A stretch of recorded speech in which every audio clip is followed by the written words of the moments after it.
Morning to all. Harda degree college YouTube channel पर आपका स्वागत है। आज हम फर्स्ट ईयर के ऑल स्टूडेंट के लिए योगा का सिलेबस बताने वाले हैं जो कि फर्स्ट ईयर में है। जैसा कि आप लोगों को पता है कि फर्स्ट ईयर जितने भी ऑल क्लासेस है फर्स्ट ईयर की, उसमें एफसी में योगा है और योगा में जो 3 यूनिट है उसमें सिलेबस क्या है, आपके टॉपिक क्या है, उसी को ध्यान और उन्हीं सारे टॉपिक को कवर करके हमने 100 क्वेश्चन की वीडियोस बनाने वाले हैं जो कि एमसीक्यूज टाइप में रहेंगे और आप सभी के लिए परीक्षा के लिए बहुत ही यूजफुल रहेंगे। एग्जाम को ध्यान में रखकर ही हमने बनाए गए हैं और वो सिर्फ एक मॉडल पेपर है। वो जो 100 क्वेश्चन हम आपको दे रहे हैं वो एक मॉडल पेपर है, न कि हम ये बोल रहे हैं कि उसी में से आएंगे। तो आपको वो ध्यान से पढ़ना है, उसी टाइप के क्वेश्चन आएंगे और उसमें से अधिकतर क्वेश्चन एग्जाम में पूछे जाते हैं और पिछले साल पूछे भी गए हैं। अब हुआ क्या है कि इस साल बच्चे ने किसी ने भी एफसी की क्लासेस नहीं दी है, उन्हीं को ध्यान में रखकर हम ये वीडियोस बना रहे हैं, जिसमें सबसे पहला वीडियो है सिलेबस एक्सप्लेन। तो उसमें हम आपको सिलेबस बताएंगे कि 3 यूनिट में आपको योगा के कौन कौन से टॉपिक दिए गए। तो आइए शुरू करते हैं। हम योगा का जो टॉपिक दिए गए उसके बारे में मैं आपको जानकारी देती हूँ। देखिए, सबसे पहली जो इकाई है, मतलब जो सबसे पहली यूनिट है, उसमें है योगा और योगा का अभ्यास और उसका परिचय। उसके बाद है योग की उत्पत्ति और उसकी परिभाषा और उसके बारे में गलत धारणाएं। नेक्स्ट टॉपिक है हमारा योग की उत्पत्ति और उसका इतिहास और उसका विकास। अगला टॉपिक है हमारा योग अभ्यास कर्ताओं द्वारा किए जाने वाले नियम का पालन। और 4th टॉपिक है योग प्रथाओं का परिचय। तो ये हमारे फर्स्ट यूनिट है जिसमें इतने टॉपिक दिए गए हैं, 4 टॉपिक दिए गए हैं, जिसमें से सबसे पहला है कि योग और योग अभ्यास परिचय। तो है योग की उत्पत्ति और योग की परिभाषा। जैसा कि योग की परिभाषा के बारे में कहा गया है, हर विद्वानों ने, हर ऋषि मुनियों ने अलग अलग परिभाषाएं दी है, जिसमें सबसे पहली परिभाषा ये है कि योग शब्द का मतलब होता है जुड़ना, जिसमें आत्मा से, परमात्मा से, जो हमारी आत्मा है उसको परमात्मा से जोड़ना या समाधि, अलग अलग अभ्यासकर्ताओं ने या अलग अलग ऋषि मुनियों ने अलग अलग तरीके से इसकी परिभाषाएं दी है, लेकिन इसका जो अर्थ होता है वो क्या होता है? जुड़ना। अगला है योग के उद्देश्य। योग का उद्देश्य क्या है? किसी ने इसको समाधि कहा है, किसी ने इसको शरीर को स्वस्थ रखने वाली क्रिया कहा है, किसी ने, मतलब हर व्यक्ति ने अपने अपने अनुसार इसकी परिभाषा दी है और इसका महत्व बताया। लेकिन अगर मनुष्य को या आज की परिस्थितियों को ध्यान में रखकर अगर योग के महत्व को समझा जाए या योग का उद्देश्य शरीर को स्वस्थ रखना, मन को शांत रखना, मन और शरीर को स्वस्थ रखने के लिए और मन को शांत रखने के लिए आज के समय में योग बहुत जरूरी है। इसके बाद देखिए, उसके बाद योग की उत्पत्ति और इतिहास। जैसा कि बताया गया है कि योग का इतिहास बहुत पुराना है, लेकिन योग का इतिहास पुराना होने के साथ साथ अत्यंत प्राचीन है। और इसके साथ ही योग के बारे में कहा गया है कि योग का इतिहास इतना पुराना है कि जब धर्म की उत्पत्ति या पुराणों की उत्पत्ति नहीं हुई थी, उससे पहले योग की उत्पत्ति हो चुकी थी। इसीलिए जो हमारे योग के पहले गुरु और आदि गुरु माने जाते हैं वो कौन थे? शिव थे। इसके पश्चात योग को श्री कृष्ण ने और उसके बाद ऋषि मुनियों ने अपनाया, उसके बाद हिरण्यगर्भ ने अपनाया और उसके बाद है ना फिर जो हमारे पतंजलि थे, जो महर्षि पतंजलि थे, उन्होंने योग को विस्तार दिया। और उसके बाद बौद्ध धर्म और जैन धर्म द्वारा भी योग को अपनाया गया। इस तरह से योग की उत्पत्ति के बारे में बताया गया है। और योग का इतिहास सिंधु घाटी सभ्यता के अनुसार 3000 वर्ष पुराना है। और उसके साथ ही जो प्रसिद्ध ग्रंथ है योग से संबंधित, योग सूत्र, वो 200 ईसा पूर्व लिखा गया था। इसके बाद ये भी बताया गया कि जो वैदिक सभ्यता के अनुसार योग का इतिहास है वो एक, क्योंकि जो हमारा जो प्रथम वेद था ऋग्वेद था, और ऋग्वेद 1000 से 1500 ईसा पूर्व के बीच में लिखा गया था। मतलब जो ऋग्वेद का टाइम पीरियड है वो है 1500 से 1000 ईसा पूर्व। तो अगर ऋग्वेद के अनुसार योग की उत्पत्ति इतिहास की बात की जाए तो वो 1500 ईसा पूर्व से पहले योग की उत्पत्ति, मतलब वैदिक सभ्यता में भी 1500 से 1000 ईसा पूर्व के मध्य योग था, योग को अपनाया गया था। इसके बाद है हमारा जो नेक्स्ट टॉपिक है योग अभ्यासकर्ताओं द्वारा पालन किए जाने वाले नियम। अब इसमें एक टॉपिक ये भी है कि योग अभ्यासकर्ताओं के द्वारा क्या क्या नियम, जो योग करते हैं या योग अभ्यास करते हैं, उन्हें क्या क्या नियमों का पालन करना चाहिए। तो सबसे पहला नियम तो ये है कि उन्हें खाली पेट रहकर योग करना चाहिए। और अगर भोजन किया है तो भोजन के 2 घंटे उपरांत या 3 घंटे उपरांत ही योग करना चाहिए। और सबसे इम्पोर्टेंट तो यह है कि सुबह प्रातःकाल में योग करना चाहिए, वो सबसे लाभदायक होता है। ढीले वस्त्र पहनना चाहिए, सूती कपड़े पहनना चाहिए, और उसके साथ ही जब आप योग अभ्यास करते हो तो कोई चटाई या योगा मैट बिछाकर ही योग करना चाहिए। अगर आप पहले से किसी रोग से पीड़ित थे या हृदय रोग या हाई ब्लड प्रेशर जैसे आपको समस्याएं हैं तो उस समय आपको योगासन नहीं करना चाहिए। तो ऐसे बहुत सारे नियम है जिसमें योग अभ्यासकर्ता को उसका पालन करना चाहिए।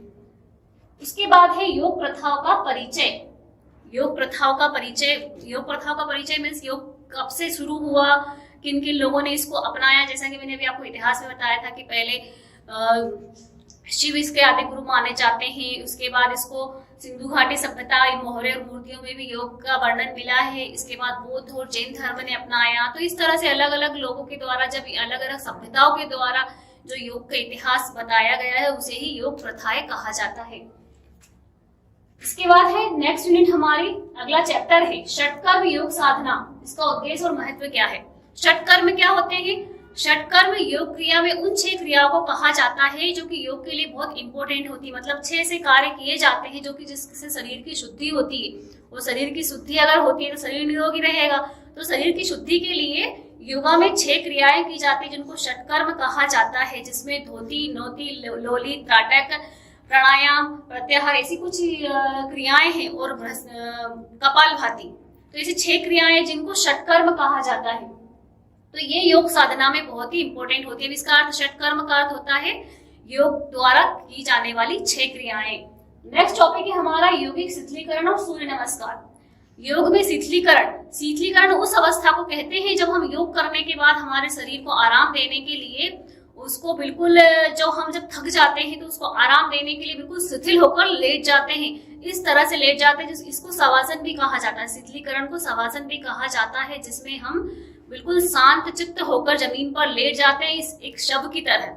जैसे एक शव कैसा होता है, शांत चित्त बिल्कुल लेटा हुआ, उसी तरह से ये शवासन भी कहा जाता है और इसको शिथिलीकरण भी कहा जाता है, कि जो कि योगिक क्रिया के बाद बहुत इंपॉर्टेंट रहता है शरीर को आराम देने के लिए। नेक्स्ट हमारा है श्वास और प्राणायाम। तो सेकेंड यूनिट में क्या है, अनुभागी श्वास, गहरी सांस, पूरक और रेचक, कुंभक की अवधारणा। तो जैसे मैंने आपको बताया था क्लासेस में कि जो योग है उसमें श्वास बहुत जरूरी है, कि गहरी सांस कैसे लेना है, श्वास को होल्ड करके, मतलब ब्रीथिंग को होल्ड करके कैसे रखना है, उसको छोड़ने, बाहर नियंत्रित गति से छोड़ने को क्या कहते हैं, अंदर सांस लेने की क्रिया को क्या कहते हैं, या फिर उसको होल्डिंग प्रक्रिया को क्या कहते हैं। तो ये श्वास की जो क्रियाएं हैं उसमें योग में उसको पूरक, कुंभक और रेचक कहा जाता है। उसके बाद है बंध और मुद्राएं जो हम उंगलियों पर करते हैं, जिसमें एक मुद्रा ये होती है, एक ये होती है, इस तरह के अलग अलग मुद्राएं उंगलियों पर की जाती है, उसे यौगिक मुद्राएं कहते हैं। उसके बारे में है आपको।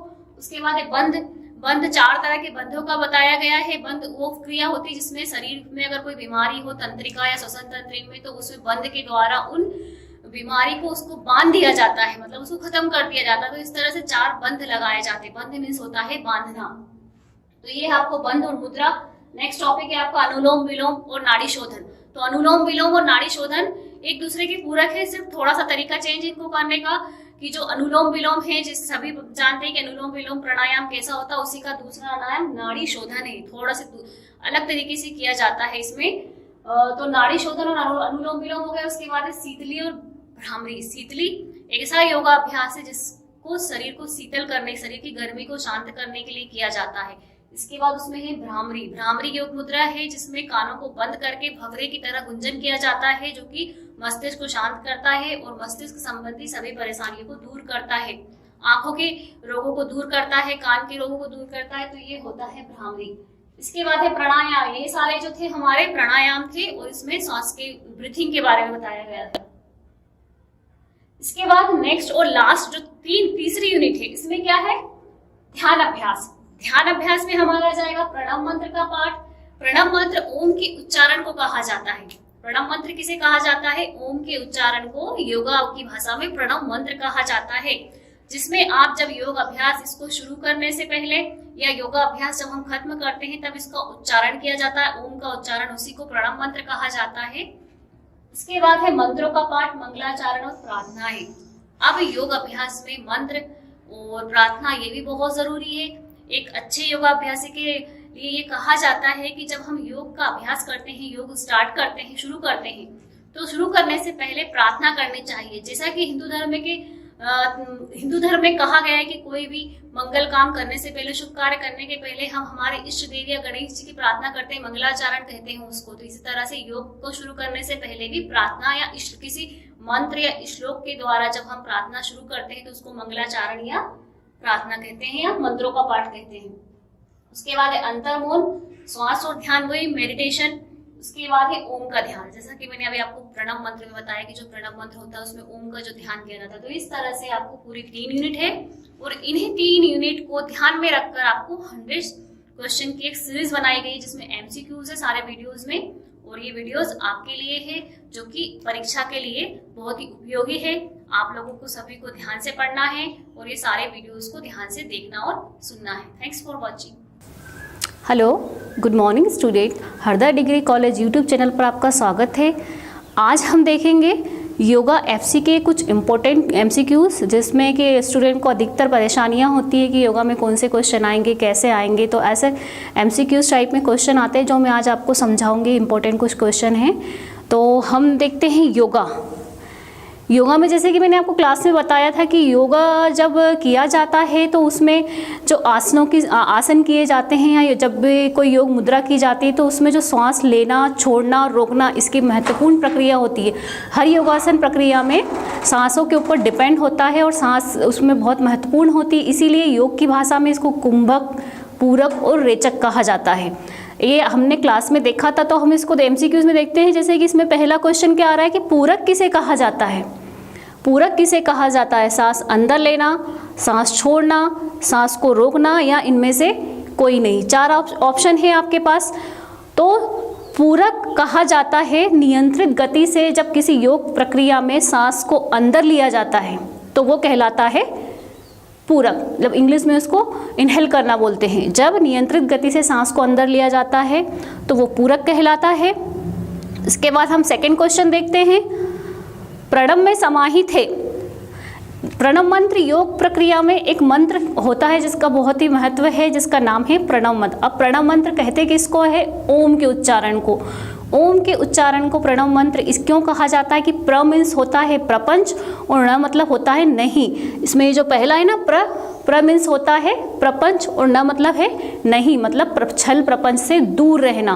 तो ये जो ओम का उच्चारण है उसको प्रणव इसलिए कहा जाता है कि ओम को ईश्वर से भी ऊपर माना गया है। ओम के उच्चारण से मन की शुद्धि होती है और आत्मा को संतोष होता है और हमारे सारी शारीरिक क्रिया ये जो भी होती है वो शिथिल हो जाती है। और उसके साथ साथ हमें एक सबसे बड़ा लाभ होता है कि अगर हम रोज़ ओम का उच्चारण करते हैं, अगर हमारी लाइफ में डेली रूटीन में हम ओम का उच्चारण रोज़ करते हैं तो ओम के स्वर से, ओम के उच्चारण से हमारे पॉजिटिविटी आती है हमारे अंदर, हमारे सकारात्मकता आती है हमारे अंदर। इसीलिए प्रणव मंत्र को योग मुद्रा में सबसे महत्वपूर्ण माना गया है। मतलब कि जब योग शुरू करते हैं और योग को खत्म करते हैं तो योग शुरुआत भी हम ओम के उच्चारण से करते हैं और योग जब खत्म करते हैं तो ओम के उच्चारण से प्रार्थना द्वारा ही हम योग का समापन करते हैं।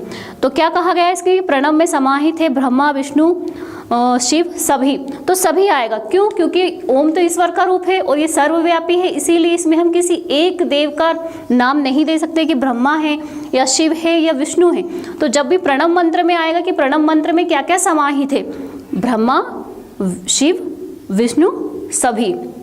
तो हमारा आंसर क्या आएगा? सभी। प्रणव मंत्र में ये सभी समाहित है। अगला हम देखते हैं कुंभक कितने प्रकार का होता है। पहले कुंभक कितने प्रकार का होता है बताने से पहले मैं बता देना चाहती हूँ कि कुंभक मीन्स होता क्या है।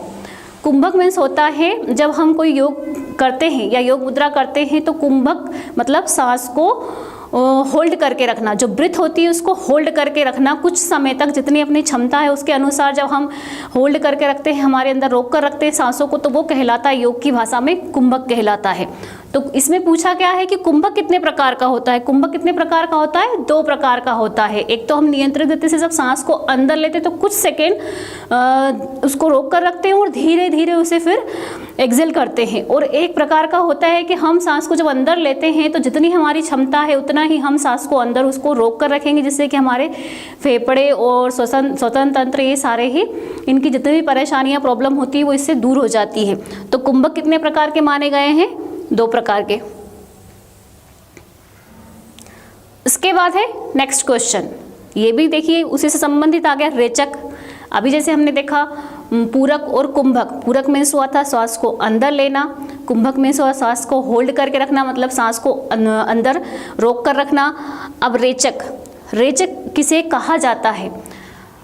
योग की भाषा में रेचक किसे कहा जाता है? सांस को छोड़ना, सांस को लेना, सांस को रोकना या सभी। तो हमारा जो आंसर है वो क्या आएगा?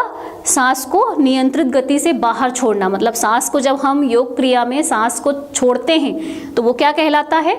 रेचक कहलाता है, क्योंकि योग इसी पर डिपेंड है, ब्रीथिंग पर ही डिपेंड है। अधिकतर योग क्रिया मतलब जब भी ज़्यादा लाभदायक होती है जब सांसों को हमें सांसों का ध्यान हो कि हम किस तरह से किस में सांस को जैसे हम झुकने वाले जब योग करते हैं तो श्वास को हम धीरे धीरे बाहर छोड़ते हैं, जब हम ऊपर उठते हैं तो श्वास को हम अंदर लेते हैं, और जब कोई प्रक्रिया ऐसी होती है, योग ध्यान ऐसे होते हैं जिसमें हम श्वास को अंदर लेकर वहीं होल्ड करके रखते हैं। तो ये 3 प्रक्रिया होती है ब्रीथिंग की, कुंभक, रेचक और पूरक।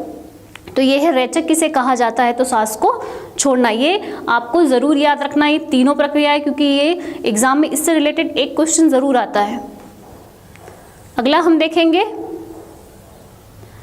पौराणिक योग ग्रंथ कौन सा है या पौराणिक योग ग्रंथ है। अब योग ग्रंथ हमारे पास, जैसे योग की अगर बात आती है तो योग का इतिहास बहुत पुराना है, प्राचीन समय से भी पुराना है। एक क्वेश्चन आता है कि योग के जनक कौन है या योग गुरु कौन है, तो हमारे जहन में नाम आता है पतंजलि। लेकिन पतंजलि से पहले भी अगर ये पूछा जाए कि पौराणिक आदि योग गुरु कौन है, तो वो होते हैं शिव, क्योंकि सबसे पहले योग की शुरुआत शिव से हुई थी। उनको आदि योगी माना जाता है योग का।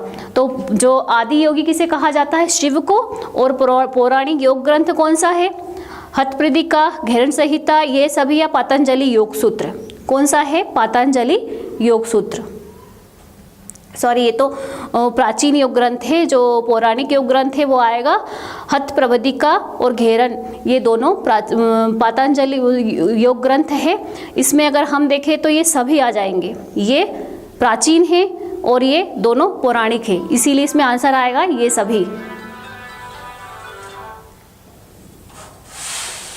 अगला हमारा क्वेश्चन है, एक योग शिक्षक को योग कक्षा का समापन निम्न में से करना चाहिए। जब एक योग गुरु या योग शिक्षक योग सिखाते हैं या योग करवाते हैं तो उन्हें योग कक्षा का समापन कैसे करना चाहिए।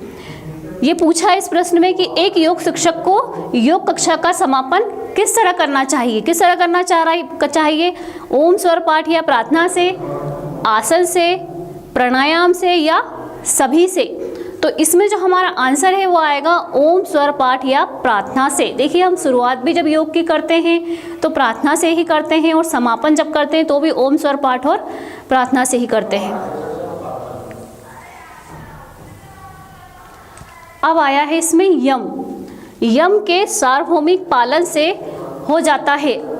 अब यम का सार्वभौमिक पालन, ये क्वेश्चन का आंसर जानने से पहले हमें ये जानना होगा कि यम होता क्या है। योग भाषा में यम का अर्थ क्या होता है। यम 5 चीज़ों को मिलाकर बना है, 5 बातों को, जिसमें अहिंसा, लोभ, मोह, झूठ का त्याग करना, मतलब सत्य का पालन करना, अहिंसा पर चलना, लोभ, काम, क्रोध, मोह से इनका सभी का त्याग करना। ये 5 ऐसे काम हैं जो यम, जिसको सम्मिलित रूप से योग की भाषा में यम कहा जाता है। तो जब हम इन 5 बातों का पालन करेंगे तो क्या हो जाता है? महाव्रत। व्रत, महाव्रत, अनुष्ठान सभी। तो जब यम का सार्वभौमिक पालन से क्या होता है? महाव्रत कहलाता है।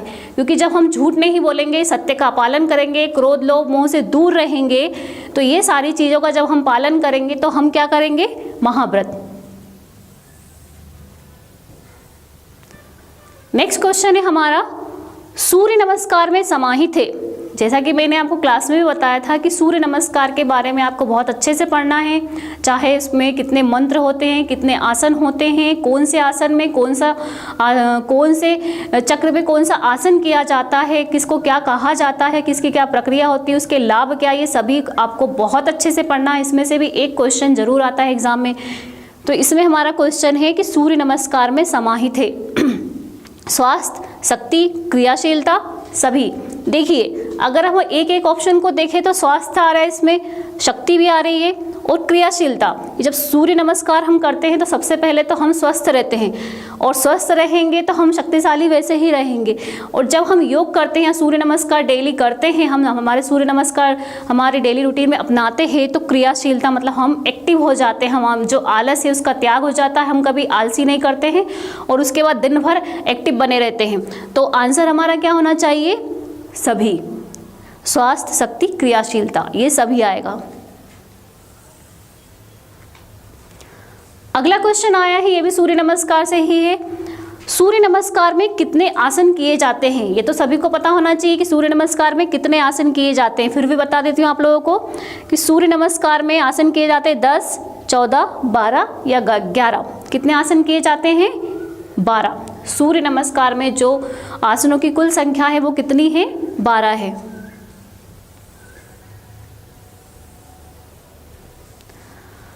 फिर अगला क्वेश्चन सूर्य नमस्कार से ही है कि सूर्य नमस्कार में समाहित अभ्यास है प्राणायाम, आसन, ध्यान, सभी। अब सूर्य नमस्कार में समाहित अभ्यास क्या है? आसन, क्योंकि इसमें 12 आसन, जो जब 12 चक्र है उसमें 12 आसन किया जाता है, तो इसका आंसर क्या आएगा? आसन।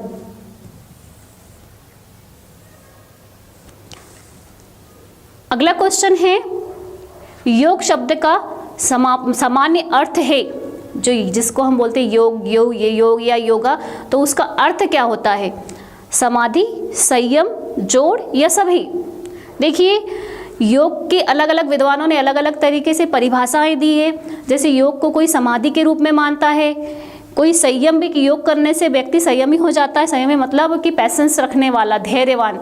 इसके बाद जोड़ मतलब जो हमारे शरीर के हर जोड़ से संबंधित होता है, कि हर एक योग या हर एक आसन में कुछ ना कुछ ऐसे योग या आसन है जिससे हमारे शरीर के हर एक जोड़ सही होते हैं। या योग का अर्थ मतलब ये होता है जोड़ना, या तो हमें अच्छे स्वास्थ्य से जोड़ना, या समाधि से या महापुरुष से जोड़ना। तो ये सभी चीज़ें आ जाएंगी, समाधि भी, संयम भी और जोड़ भी। तो योग शब्द का सामान्य अर्थ क्या है? सभी। हम जोड़ भी कह सकते हैं उसको, संयम भी कह सकते हैं, और योग का अर्थ समाधि भी है।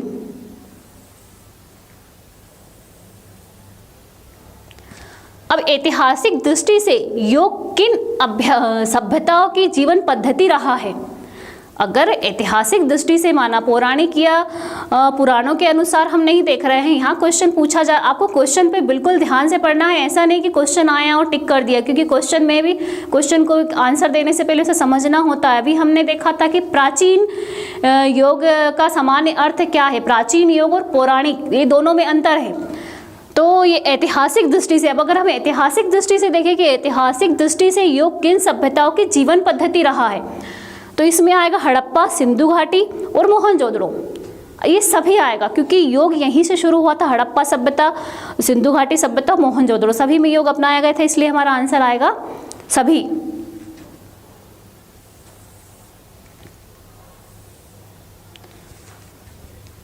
अगला क्वेश्चन है हमारा, योग का संकेत सर्वप्रथम मिलता है वेदों में, उपनिषद में, तंत्रों में या पुराणों में?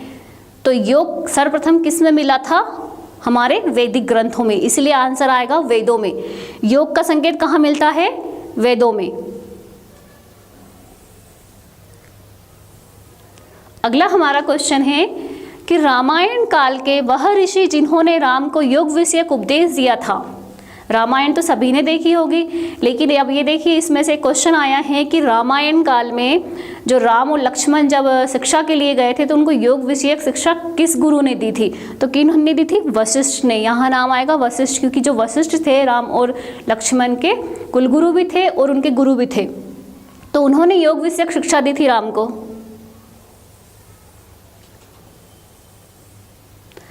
योग का प्रथम वक्ता किसे कहा जाता है? यहाँ बाय मिस्टेक वक्त लिखा है, लेकिन ये क्या है? वक्ता। कि योग का प्रथम वक्ता किसे कहा जाता है? अब यहाँ कंफ्यूजन ये है कि यहाँ पतंजलि भी लिखा है और हिरण्यगर्भ भी लिखा है। अगर पौराणिक ग्रंथों के अनुसार देखा जाए तो जो प्रथम वक्ता है, या ये जो प्रथम इसके संस्थापक थे योग के, वो हिरण्यगर्भ को माना जाता है।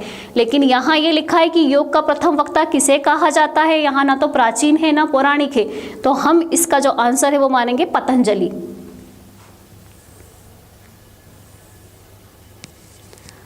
अब आया है योग के जनक कौन है, हिरण्यगर्भ, पतंजलि, कृष्ण या सभी। यहाँ भी यही बात आती है कि अगर इसमें ये पूछा जाता है कि पौराणिक योग या पौराणिक ग्रंथों के अनुसार योग के जनक कौन है, तो यहाँ कृष्ण और हिरण्यगर्भ थे। लेकिन सिर्फ यहाँ पूछा गया कि योग के जनक कौन थे, तो ये हमारा जो आंसर आएगा वो आएगा पतंजलि। और अगर ऐसे तो देखा जाए सभी है, लेकिन योग के जनक में अभी जो हम मानेंगे प्राचीन समय से लेकर अभी तक वो है पतंजलि। पतंजलि एक ऋषि का नाम था जो एक योग गुरु थे। अगला हमारा क्वेश्चन है योग शब्द की उत्पत्ति संस्कृत के किस धातु से हुई है, युजुर योगे, युजर, युग या इनमें से कोई नहीं। संस्कृत, अब संस्कृत के किस धातु से हुई योग शब्द की उत्पत्ति सॉरी, युजुर योगे, किससे हुई है, युजुर योगे। तो इसका हमारा जो आंसर आएगा वो आएगा युजुर योगे। युजुर योगे जो संस्कृत धातु शब्द है जिसके योग के जिस शब्द से उत्पत्ति हुई है।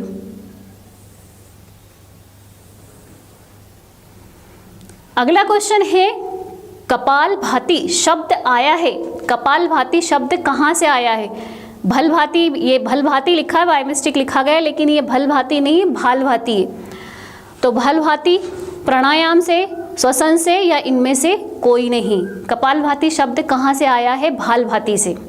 मतलब पहले कपालभाति को भालभाति था इसका प्राचीन नाम, बाद में ये कपालभाति हो गया। तो कपालभाति शब्द कहाँ से आया है, भालभाति से।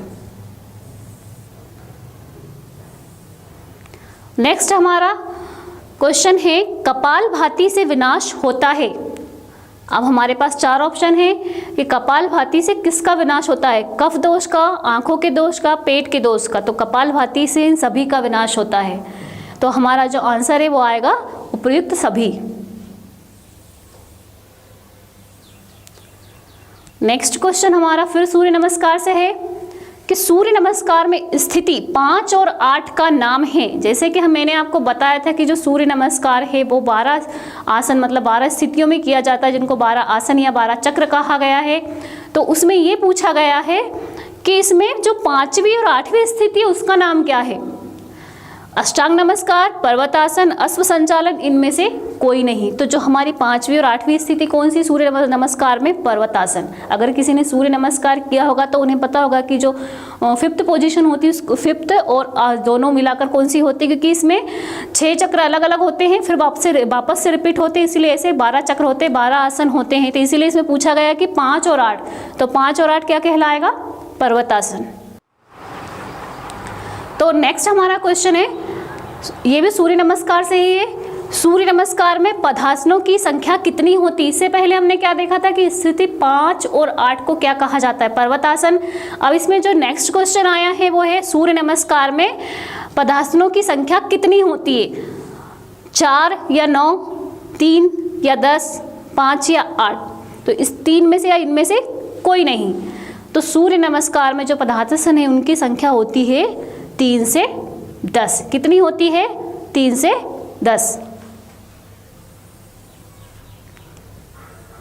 नेक्स्ट हमारा क्वेश्चन है भ्रामरी प्राणायाम निम्न में से कौन से योग का प्रयोग किया जाता है। भ्रामरी, जैसा कि मैंने आपको बताया था, जिसने क्लास ली है, अब अधिकतर बच्चों ने तो एफसी योगा की क्लास अटेंड की ही नहीं है, तो मैं आपको ये भ्रामरी का मतलब क्या होता है, भ्रामरी प्राणायाम क्या होता है। भ्रामरी प्राणायाम में ये जो हमारे अंगूठे उनसे कान को बंद किया जाता है और आंखों पर ये चारों उंगलियां ऐसे रखकर जो हम उसमें हुम का उच्चारण किया जाता है, हमिंग वर्ड मतलब भंवरे की तरह उसमें आवाज़ निकाली जाती है, भंवरे की तरह आवाज़, जो उसको कहा जाता है भ्रामरी प्राणायाम में किसका प्रयोग किया जाता है। तो हम इसमें देखेंगे लय योग का, नाद योग का, ज्ञान योग का या भक्ति योग का। तो भ्रामरी प्राणायाम में किसका प्रयोग किया जाता है, नाद योग का। मतलब एक नाद मतलब आवाज़ निकाली जाती है ना, भंवरे की तरह गूंज आवाज़ को निकाला जाता है ऐसे कान से बंद करके और ऐसा तो ये होता है हमिंग वर्ड।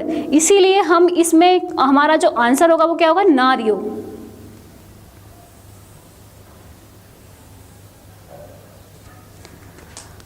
नेक्स्ट क्वेश्चन है हमारा, योग मुद्रा में निम्न में से कौन सा आसन अपनाए जाते हैं। कौन से आसन अपनाए जाते हैं योग मुद्रा में। अब देखिए आसनों की बात आई तो इसमें कितने आसन है? सिद्धासन, पद्मासन, वज्रासन, मंडूकासन। योग मुद्रा की बात आ रही, योगासन की बात नहीं रही। योगासन वो होते हैं जो हम, जिसे हम खड़े होकर भी करते हैं, हम घुटने के बल भी करते हैं, लेट कर भी करते हैं, बैठ कर भी करते हैं। लेकिन योग मुद्रा क्या होती है? जिसमें हम जो सिद्धासन में बैठ कर जो बालकी मारकर बैठते हैं और सिद्धासन की स्थिति में बैठते हैं, और इसमें सारी जो कि यौगिक मुद्राएं होती है, सांस वाली या फिर कोई भी वो योग मुद्रा हो, बैठ कर की जाती है। तो वो जो बैठने की स्थिति होती है वो कौन सी होती है? सिद्धासन। तो इसमें हमारा जो आंसर आएगा वो क्या आएगा? सिद्धासन की योग मुद्रा में निम्न में से कौन से आसन अपनाए जाते हैं? तो हम आंसर होगा हमारा siddhasana.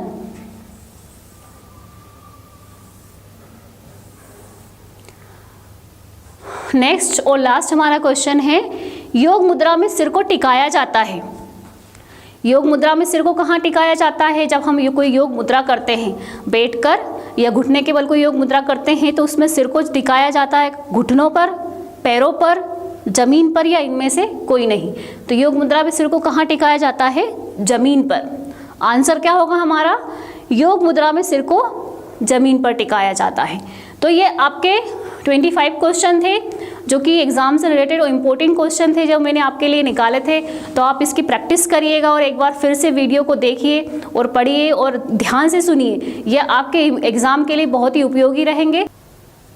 Hello, good morning. Harda degree YouTube channel पर आपका स्वागत है। जैसा बेटा हमने योगा में एफसी के जो MCQs बना रहे हैं इम्पोर्टेंट एग्ज़ाम के लिए, हमने पहले वीडियो जो हमारा लास्ट वीडियो था उसमें 25 क्वेश्चन देखे थे। आज हम उससे आगे के क्वेश्चन देखेंगे जो 26 से है। तो आज हम आगे के 25 क्वेश्चन करेंगे, जिसमें सबसे पहला हमारा आज का क्वेश्चन है कि पौराणिक परंपरा के अनुसार योग के संस्थापक और पहले गुरु कौन माने जाते हैं। जैसा कि मैंने आपको लास्ट वीडियो में बताया था कि अगर प्राचीन समय या योग के आदि योग गुरु का नाम अगर आता है तो वो पतंजलि है, और पौराणिक ग्रंथों के अनुसार जो प्रथम गुरु थे योग के वो कौन थे? शिव थे। इसमें हमारा आंसर क्या आएगा? शिव, जिसमें 4 ऑप्शन लिखे गए हैं, विष्णु, शिव, कृष्ण और ब्रह्म। तो आंसर है हमारा शिव, कि पौराणिक परंपरा के अनुसार योग के संस्थापक और पहले गुरु कौन माने जाते हैं? इनको योग के आदि गुरु भी कहा जाता है, जिसका नाम है शिव। नेक्स्ट हमारा क्वेश्चन है, योग की उपस्थिति निम्न में से कहाँ मिलती है? योग की उपस्थिति निम्न में से कहाँ मिलती है? रामायण महाभारत में, सिंधु घाटी सभ्यता में, बौद्ध काल में, या ये सभी? अब जैसा कि हम जानते हैं कि योग का इतिहास अत्यंत प्राचीन है। योग का इतिहास मतलब उस समय से पौराणिक वेदों और उपनिषदों के अनुसार, पौराणिक परंपराओं के अनुसार योग का इतिहास अत्यंत ही प्राचीन है। इसीलिए हम अगर प्राचीन समय की बात करें तो योग का इतिहास सिंधु घाटी सभ्यता है। सिंधु घाटी की जो मौर्य मूर्तियाँ मिली थी उसमें योग से वर्णित या योगा के बारे में हम जान सकते हैं, और कुछ ऐसी चीज़ें मिली है जिससे ये पता लगाया गया कि उस समय भी लोग योग के बारे में जानते थे या योग को अपनाते थे। तो सिंधु घाटी सभ्यता में भी है। रामायण में भी हमने पढ़ा था कि रामायण में जो वशिष्ठ थे, राम और लक्ष्मण के जो गुरु थे, वशिष्ठ कुलगुरु, उन्होंने भी उनको योग की शिक्षा दी थी। तो इस समय भी योग के मिलता है। और बौद्ध काल में जो महात्मा बुद्ध है उन्होंने भी योग के महत्व को बताया, योग के महत्व को बताकर उन्होंने योग को अपनाया था। तो इस तरह से सभी में मिलती है। तो हमारा आंसर क्या आएगा? कि सभी में आएगा। योग की उपस्थिति कहाँ कहाँ मिलती है? सभी में मिलती है। नेक्स्ट हमारा क्वेश्चन है, योग का मुख्य उद्देश्य क्या है?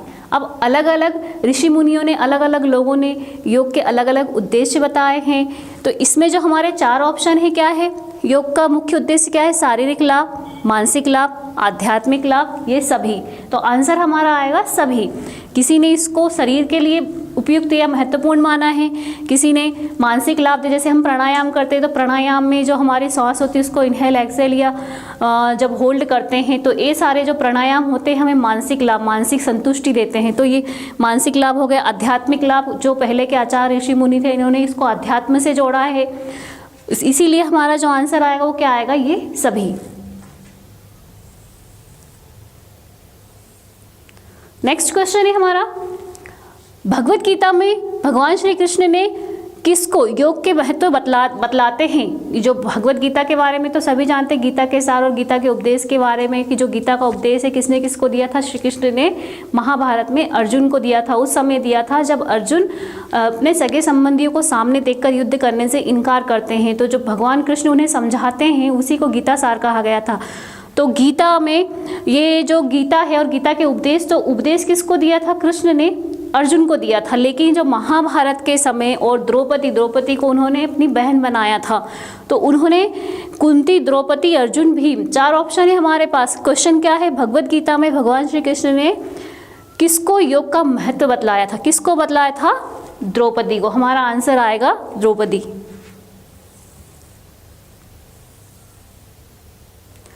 नेक्स्ट क्वेश्चन है हमारा, पतंजलि सूत्र का योग कौन सा है।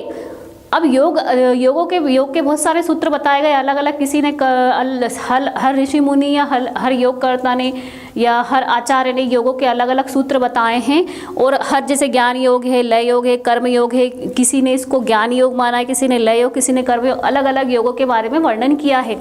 जिसमें पतंजलि योग सूत्र की अगर हम बात करें कि पतंजलि योग सूत्र कौन सा था, तो इसमें पतंजलि जो योग सूत्र था वो है राजयोग। क्या आएगा इसमें, पतंजलि योग सूत्र कौन सा था, राजयोग। नेक्स्ट क्वेश्चन है हमारा, अष्टांग योग कितने चरण में होता है। अब अष्टांग मतलब नाम से ही हमें समझ में आ रहा है, अष्टांग मतलब होता है 8।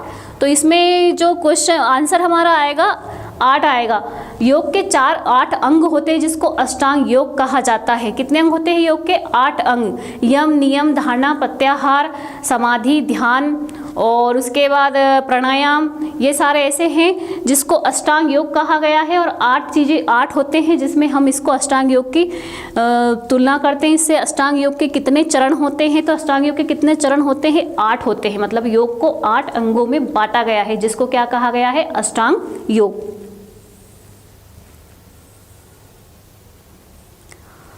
अगला क्वेश्चन है हमारा, अंतर्राष्ट्रीय योग दिवस कब मनाया जाता है। अंतर्राष्ट्रीय योग दिवस कब मनाया जाता है।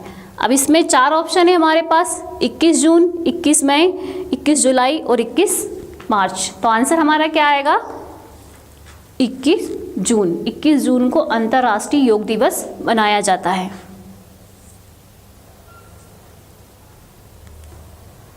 नेक्स्ट क्वेश्चन है हमारा, शरीर में ऑक्सीजन की मात्रा कौन बढ़ाता है। शरीर में ऑक्सीजन की मात्रा कौन बढ़ाता है। प्राणायाम, आसन, क्रिया, इनमें से कोई नहीं। अब योगाभ्यास जो है, योग में अलग अलग तरीके की क्रियाएं भी की जाती है। उसके बाद जो क्रियाएं होती है उसको षटकर्म कहते हैं। इसके बाद अलग अलग तरह के आसन तो बहुत सारे होते हैं। बैठ कर किए जाने वाले आसन को अलग उसमें रखा गया, अलग भाग में। उसके बाद खड़े होकर जो आसन किए जाते हैं वो खड़े होकर करने वाले आसन कहलाते हैं। और उसके घुटने के बल किए जाते हैं, पीठ के बल किए जाते हैं। इस तरह से आसन के अलग अलग प्रकार होते हैं। उसके बाद है प्राणायाम। तो प्राणायाम में भी जैसे अनुलोम विलोम है, नाड़ी शोधन है और भ्रस्तिका है, भ्रामरी है, जो भी बैठकर या एक जगह बैठकर सांस को बाहर छोड़ना, नियंत्रित गति से सांस को अंदर लेना, उसके बाद सांस को होल्ड करके रखना, यही प्राणायाम के अंग होते हैं। तो शरीर में ऑक्सीजन की मात्रा कौन बढ़ाता है, हमारा जो फर्स्ट ऑप्शन है वो आएगा प्राणायाम। आंसर क्या आएगा हमारा, प्राणायाम।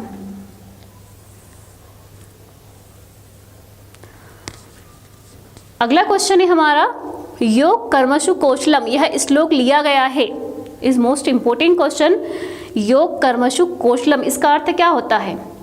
इसका होता है कर्मों में ही कुशलता है। योग सूत्र से, उपनिषद से, गीता से या वेद से, कहाँ से लिया गया है ये श्लोक, योग सूत्र से, उपनिषद से, गीता से या वेद से। तो हमारा आंसर आएगा गीता से, क्योंकि योग कर्मसु कौशलम ये जो श्लोक है ये किसने बोला था, कृष्ण ने बोला था।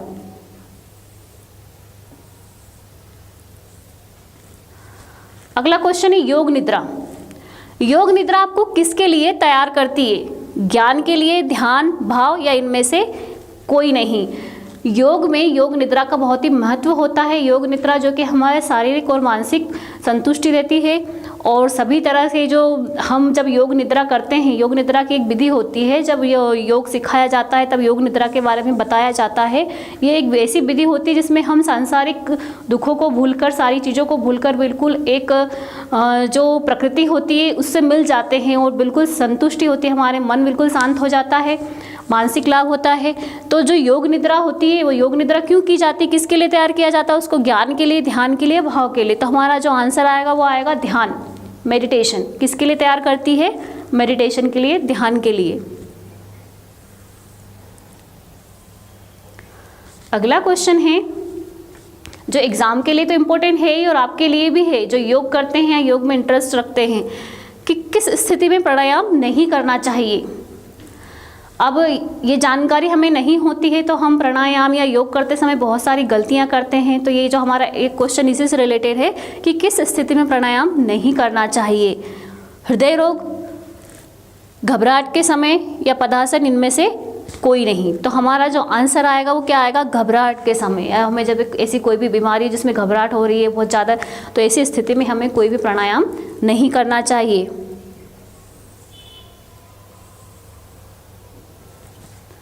नेक्स्ट हमारा क्वेश्चन है, प्राणायाम में श्वसन की क्रिया को कितने भागों में बांटा गया है।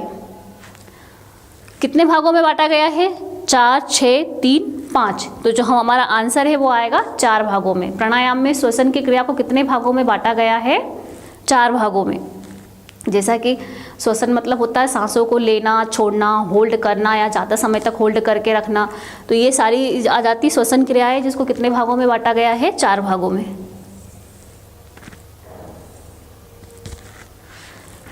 नाड़ी शोधन किस तरह का प्राणायाम है। अगला क्वेश्चन है हमारा क्या है, नाड़ी शोधन किस तरह का प्राणायाम है, संवेदनशील, जटिल, सूक्ष्म या ये सभी। तो हमारा आंसर क्या आएगा, सभी। नाड़ी शोधन क्या है, सभी। अगला है हमारा धोती क्रिया। जैसे कि मैंने अभी आप लोगों को बताया था कि जो योग है उसमें योग सूत्र या कर्म भी किए जाते हैं, क्रियाएं भी की जाती है और आसन भी किए जाते हैं, प्राणायाम भी किए जाते हैं, सब मिलकर बनता है योग। तो इसमें क्या पूछा गया है, धोती क्रिया। इसमें 6 क्रियाएं होती है जिसको षटकर्म कहते हैं। तो एक क्रिया जिसका नाम है धोती क्रिया, ये किससे संबंधित होती है, अमाशय से, छोटी आंत से, बड़ी आंत से या ये सभी। तो ये हमारी जो धोती क्रिया है वो किससे संबंधित होती है, अमाशय से। नेक्स्ट क्वेश्चन है हमारा, वस्ती क्रिया से सफाई होती है नाक की, अमाशय की, बड़ी आंत की या छोटी आंत की। तो हमारा जो आंसर आएगा बड़ी आंत आएगा। वस्ती क्रिया से किसकी सफाई होती है, बड़ी आंत की। ये भी षटकर में आता है, वस्ती, धोती, नेति, लोली, त्राटक, ये और भ्रस्तिका।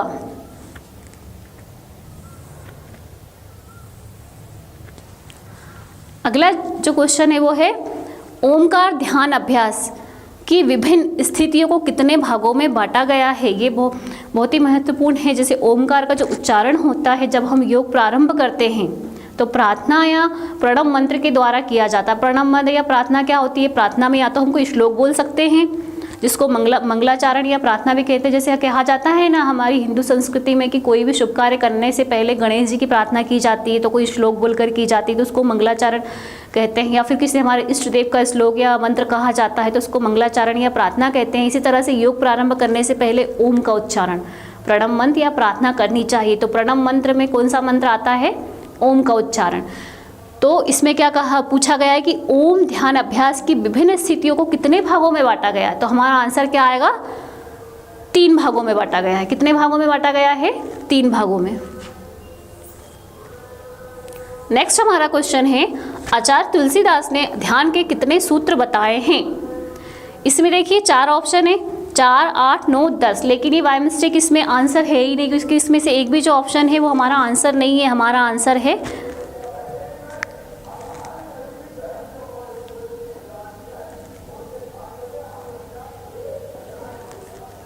हमारा आंसर क्या आएगा, 5। क्या आएगा हमारा आंसर, 5। ये जो 4 ऑप्शन दिए हैं उसमें से एक भी आंसर नहीं है। आंसर है हमारा 5 के। आचार्य तुलसीदास ने ध्यान के कितने सूत्र बताए हैं, आचार्य तुलसीदास ने ध्यान के 5 सूत्र बताए हैं।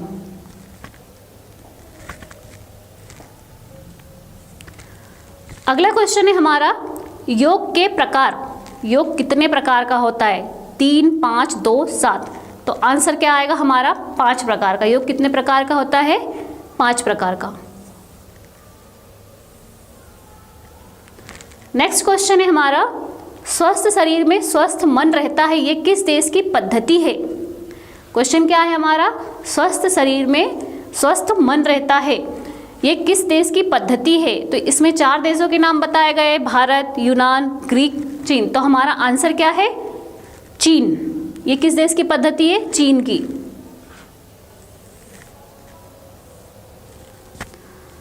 अगला क्वेश्चन है, यम के कितने प्रकार माने गए हैं?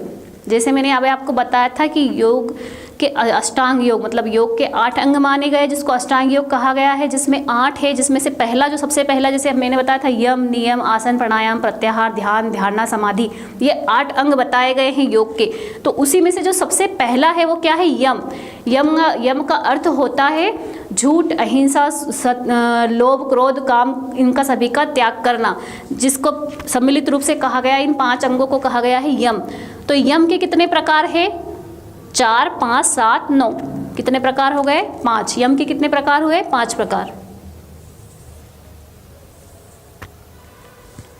अगला क्वेश्चन है हमारा, आधुनिक योग की कितनी शाखाएं हैं?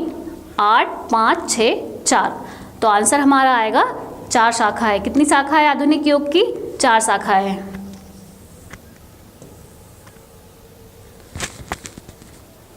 फिर से ये क्वेश्चन रिपीट हो गया है कि योगा अभ्यास के कितने अंग बताए गए हैं? 8 अंग बताए गए। हमारा आंसर यही है। नेक्स्ट और इम्पोर्टेंट क्वेश्चन है ये, पिछले साल भी इसे पूछा गया था। कमर दर्द के रोगी को कौन सा योगासन नहीं करना चाहिए? मतलब जिसको बैक पेन रहता है किसी भी तरह का, तो इसे कौन सा योगा अभ्यास नहीं करना चाहिए? खड़े होने वाला, लेटकर करने वाला, बैठकर करने वाला, या आगे झुकने वाला? कौन सा नहीं करना चाहिए? जो कमर दर्द है या जिसको बैक पेन है, उसे आगे झुकने वाला कोई भी योगासन नहीं करना चाहिए। तो आंसर हमारा आ जाएगा आगे झुकने वाला।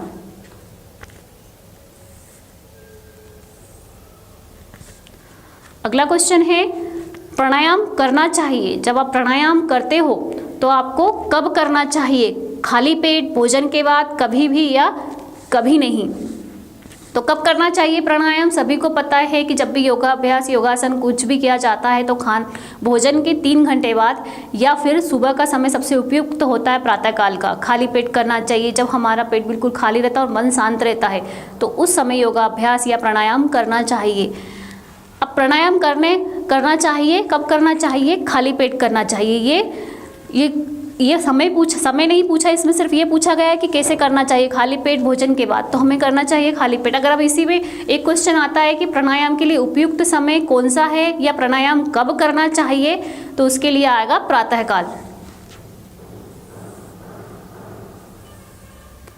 अगला क्वेश्चन है हमारा, नाड़ी शोधन प्राणायाम का एक अन्य नाम है।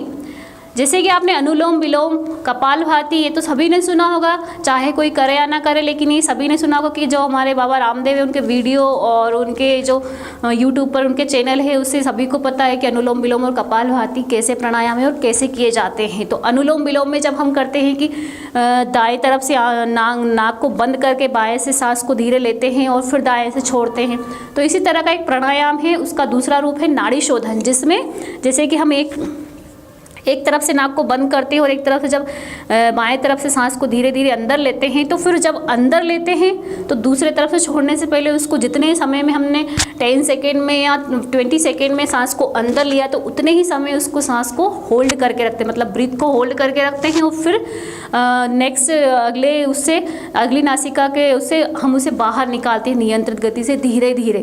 उसी समय में जितने समय में हमने उसको होल्ड करके रखा है, उतने ही समय हम उसे धीरे धीरे बाहर निकालते हैं। तो इस तरह का जो प्राणायाम होता है वो होता है नाड़ी शोधन। ज़्यादा अंतर नहीं है, सिर्फ अंतर इतना है कि अनुलोम विलोम में हम एक से सांस लेते हैं और दूसरे से छोड़ते हैं, और नाड़ी शोधन में क्या करते हैं, एक से सांस लेकर फिर उसे होल्ड करके रखते हैं उतने ही समय, उसके बाद उसे दाएं तरफ से धीरे धीरे नियंत्रित गति से बाहर छोड़ते हैं। तो ये होता है नाड़ी शोधन। तो इसमें नाड़ी शोधन प्राणायाम का अन्य नाम क्या है?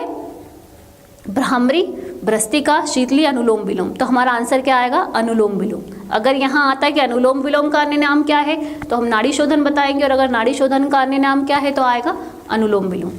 तो आज के लिए जो 25 क्वेश्चन हैं ये आपको बहुत ध्यान से पढ़ना है, सुनना है, क्योंकि आपके एग्ज़ाम के लिए बहुत इंपॉर्टेंट है। और जो क्वेश्चन के वीडियो हम बना रहे हैं ये एग्ज़ाम को ध्यान में रखकर ही बनाए जा रहे हैं, और जो आपके सिलेबस में 3 यूनिट है उसी में से सारे इंपॉर्टेंट क्वेश्चन निकाल कर बनाए जा रहे हैं। और जो भी 2-3 वीडियो हम आपको प्रोवाइड करेंगे उसमें योगासन के या FC में जो योग है ये सभी क्लासेस के लिए इंपॉर्टेंट है, किसी एक क्लास के लिए नहीं है। BA, BSc, BCom, BBA सभी को पढ़ना है, ये तो सबके लिए इंपॉर्टेंट है। तो सो प्लीज़ स्टूडेंट आप इन्हें ध्यान से पढ़ें और सुने, जिससे आपको एग्ज़ाम में बहुत ज़्यादा हेल्प होगी। आगे भी आपको और क्वेश्चन प्रोवाइड किए जाएंगे जो कि पूरे सिलेबस को ध्यान में रखकर बनाए गए हैं, उसमें सारा सिलेबस कवर किया गया है। Hello, good morning. Harda degree YouTube official channel पर आपका स्वागत है। जैसा कि हमने लास्ट वीडियोज़ में योगा के 50 क्वेश्चन कर लिए थे बेटा, आज हम उससे आगे के क्वेश्चनों को देखेंगे।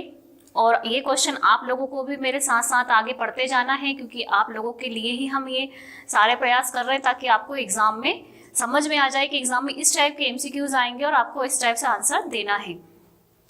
तो जो हमने पढ़े थे लास्ट वीडियोज़ में वो 50 क्वेश्चन थे। अब 50 से आगे हम 51 से करेंगे, 51 से। तो जो आज का हमारा क्वेश्चन है, क्या है योग के प्रारंभकर्ता शेषनाग है, ऐसा किसने माना था। अब ये क्वेश्चन क्या है कि हम योग के प्रारंभकर्ता शेषनाग ऐसा कौन से सूत्र में या किसने माना था। तो किसने माना था, पतंजलि योग सूत्र में। किसमें माना गया था, पतंजलि योग सूत्र में।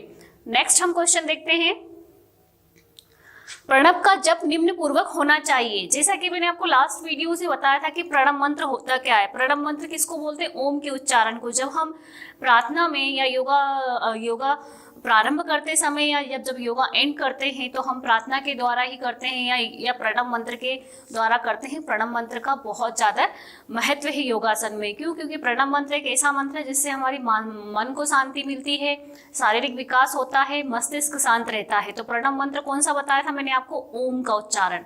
जैसे ओम, बिल्कुल श्वास, गहरी श्वास लेकर बोलना, फिर धीरे धीरे धीरे धीरे उसे खत्म करना। तो इस तरह से या तो उसको 5 बार अपनी क्षमता के अनुसार, 3 बार, 5 बार, 10 बार, 11 बार, जैसे भी आपको शुरू करना है या एंड करना है आप कर सकते हैं। तो ये जो ओम का उच्चारण है वो होता है प्रणव मंत्र।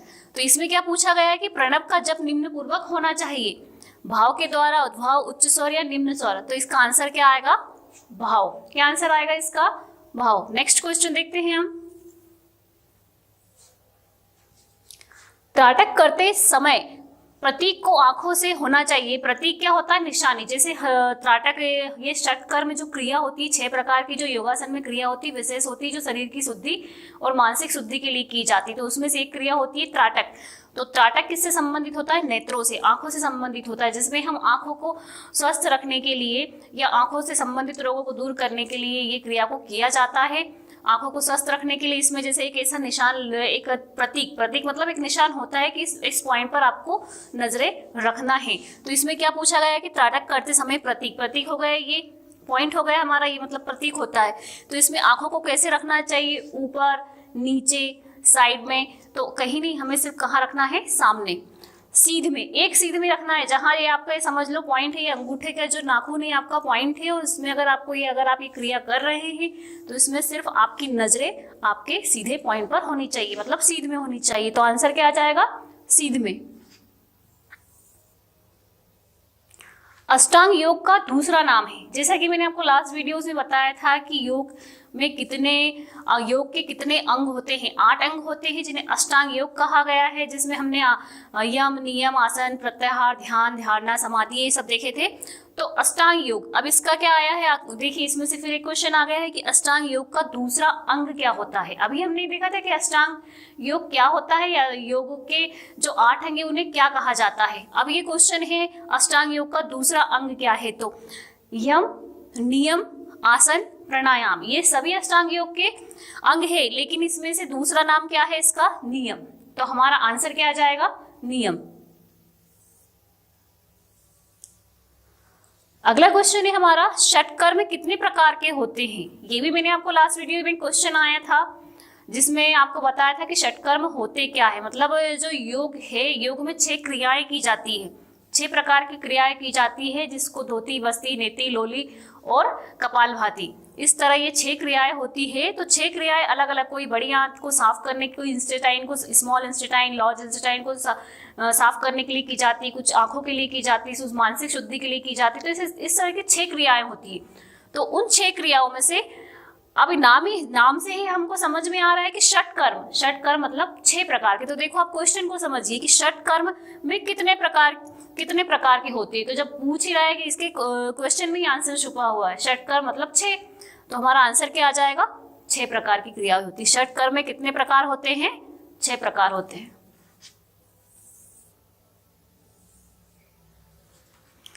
अगला हमारा क्वेश्चन है, शारीरिक और मानसिक शुद्धि किस योगाभ्यास के द्वारा होती है। जैसा भी मैंने आपको लास्ट क्वेश्चन में बताया है कि जो षटकर्म क्रियाएं होती है वो शारीरिक और मानसिक शुद्धि के लिए की जाती है। तो हमारा आंसर क्या आ जाएगा, षटकर्म।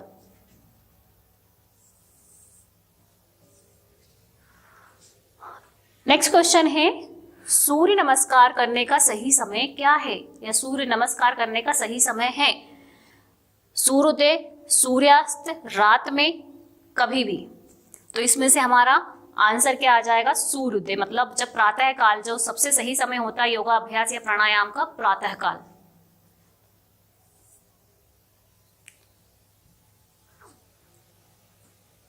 अगला क्वेश्चन है, बंध कितने प्रकार के होते हैं। ये क्वेश्चन, बंध मतलब होता है जोड़ना।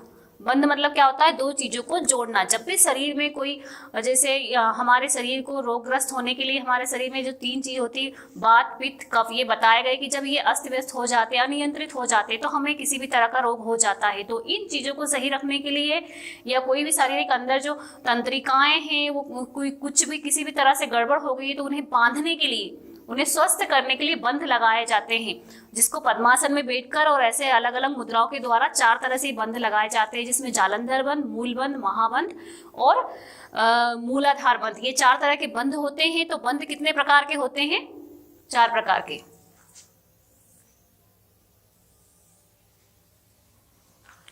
अगला क्वेश्चन है, योग मुद्रा के अभ्यास का संबंध निम्न में से निम्न आसन से है।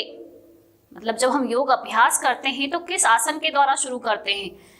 तो इसमें से जो हमारा 4 ऑप्शन है, 4 ऑप्शन में है वज्रासन, वीरासन, पद्मासन और सुखासन। पद्मासन क्या होते हैं, जब हम पालकी लगाकर सीधे बैठते हैं तो ये होता है पद्मासन। तो योग अभ्यास का आसन कौन सा होता है, पद्मासना, ये हमारा आंसर आ जाएगा। अगला क्वेश्चन है आपका, भ्रामरी प्राणायाम निम्न रोगों में विशेष लाभ प्रदान करता है। जैसा कि मैंने आपको लास्ट क्वेश्चन में भ्रामरी में से एक क्वेश्चन और आया था, जिसमें मैंने आपको बताया था कि कानों को बंद करके और आंखों को, अपनी चारों उंगलियों को आंखों पर रखकर भंवरे की तरह गुंजन किया जाता है, मतलब इसको बोलते हैं हमिंग बर्ड। तो ये जब हमिंग बर्ड वाला जो योगासन होता है वो किसके लिए लाभकारी होता है, विशेषकर उच्च रक्तचाप, निम्न रक्तचाप, अपच, और अपच मतलब होता है डिहाइड्रेशन, निम्न रक्तचाप मीन्स होता है लो ब्लड प्रेशर, और ये होता है हाई ब्लड प्रेशर। तो ये किस में लाभकारी होता है, ये होता है उच्च रक्तचाप में, मतलब हाई ब्लड प्रेशर में।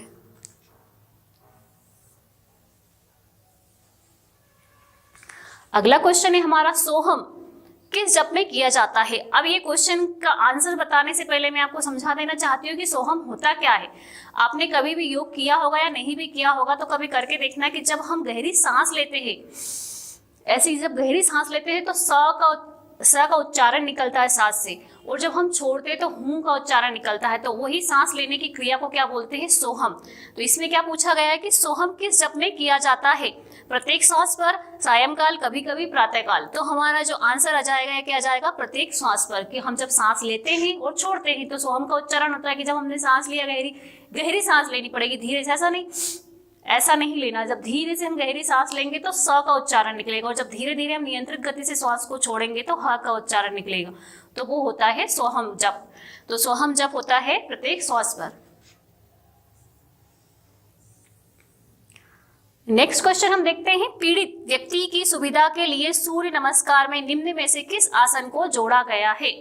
पीड़ित व्यक्ति की सुविधा के लिए वज्रासन, मार्जरी आसन, व्यग्रासन, कोई नहीं। तो हमारा जो आंसर आ जाएगा कि जो पीड़ित व्यक्ति है उसकी सुविधा के लिए कौन से आसन को जोड़ा गया, मार्जरी आसन को। देखिए ये आसन के नाम अभी आपको समझ में नहीं आएंगे, या जो योगा करते हैं, योगा से जुड़े हुए हैं तो उनको जरूर समझ में आएंगे। ये समझने के लिए आसनों के नाम समझ ले कि आसन कैसे किया जाता है, इसके लिए आपको प्रैक्टिकल क्लास या थ्योरी क्लास लेनी चाहिए। आप लोग लेते नहीं, इसलिए आपको ये आसन के नाम भी समझ में नहीं आएंगे। तो अभी हमें ये देखना है, जो हमारा क्वेश्चन है उसका आंसर देखना है। तो क्या आएगा, मार्जरी आसन। अगला क्वेश्चन है, गले की सिरा को बांधने वाला बंध होता है। जो गले से संबंधित रोग होते हैं उनके शिराओं को बांधने कौन सा बंध होता है। अभी हमारा एक क्वेश्चन आया था कि बंध कितने प्रकार के होते हैं, तो जिसमें मैंने आपको बताया था कि बंध क्यों किए जाते हैं। बंध मीन्स होता है बांधना, जो कि शरीर के अस्त व्यस्त तंत्रिकाओं को या कोई हमारे अनियंत्रित हो गई शरीर में कुछ आंतरिक चीजें, तो उन्हें बांधने के लिए बंध लगाए जाते हैं। तो ये 4 प्रकार के होते हैं। अभी मैंने आपको बताया था जैसे मूलबंध, महाबंध, जालंधर बंध। इसमें आया है गले की शिरा को बांधने वाला बंध कौन सा होता है, जालंधर बंध। तो हमारा ये जो आंसर आएगा वो क्या आएगा, जालंधर बंध। नेक्स्ट क्वेश्चन हम देखते हैं, स्वामी दयानंद सरस्वती के अनुसार सूर्य नमस्कार में निम्न में से किस आसन को जोड़ा गया है। स्वामी दयानंद सरस्वती के अनुसार सूर्य नमस्कार में निम्न में से किस आसन को जोड़ा गया है। तो ये यहाँ ये जो क्वेश्चन है ये स्वामी दयानंद सरस्वती के बारे में पूछा गया कि उन्होंने सूर्य नमस्कार में किस आसन को जोड़ा था। तो रूप, ऊर्जा, लयबद्धता, सभी। क्या आंसर आएगा हमारा, सभी। क्योंकि जब हम सूर्य नमस्कार करते हैं तो हमारी ऊर्जा शक्ति बढ़ती, लयबद्धता बढ़ती है, मतलब एक एक्टिव हो जाते हैं, हमारा शरीर फ्लेक्सिबल हो जाता है। उसके बाद रूप, एक हमारी बॉडी या चेहरे पर एक अलग ही ग्लो आता है, चमक आती है। तो इसे इसलिए स्वामी दयानंद सरस्वती ने रूप, ऊर्जा, लयबद्धता, सभी को सूर्य नमस्कार में जोड़ा है।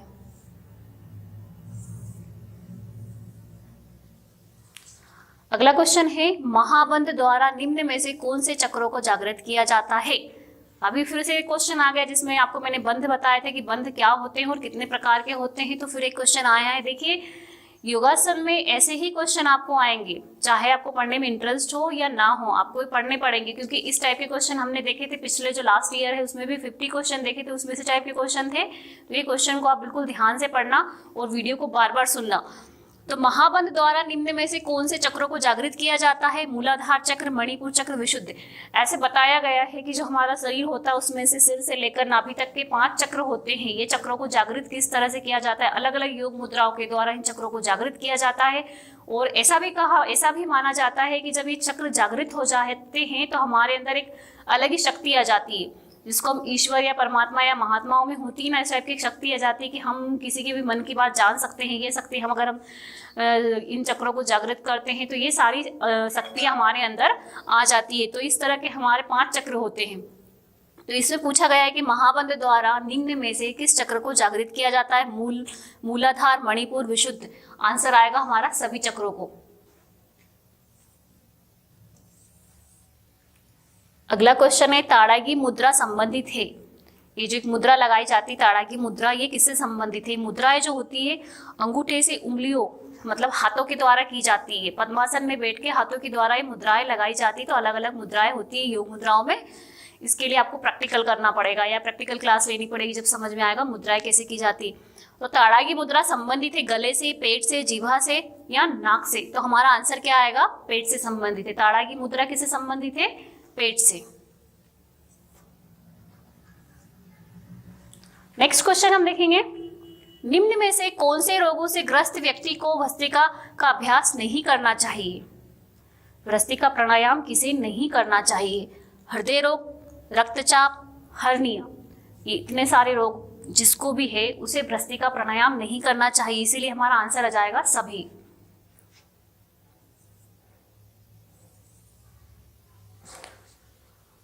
नेक्स्ट क्वेश्चन है हमारा, उज्जाई शब्द का अर्थ है जप के साथ प्राणायाम करना, ऊंची आवाज में प्राणायाम के साथ, सजगता के साथ, इनमें से कोई नहीं। तो आंसर हमारा क्या आएगा, उज्जाई शब्द का अर्थ क्या होता है, ऊंची आवाज में प्राणायाम के साथ। मतलब जब हम ऊंची आवाज में कोई श्वास को लेते हैं, छोड़ते हैं, तो वो ऊंची आवाज में जब कोई प्राणायाम, कोई भी मुद्रा या अभ्यास में ऊंची आवाज निकाली जाती है तो वो क्या होता है, ऊंची आवाज में प्राणायाम के साथ उज्जाई, वो शब्द को बोलते हैं उज्जाई।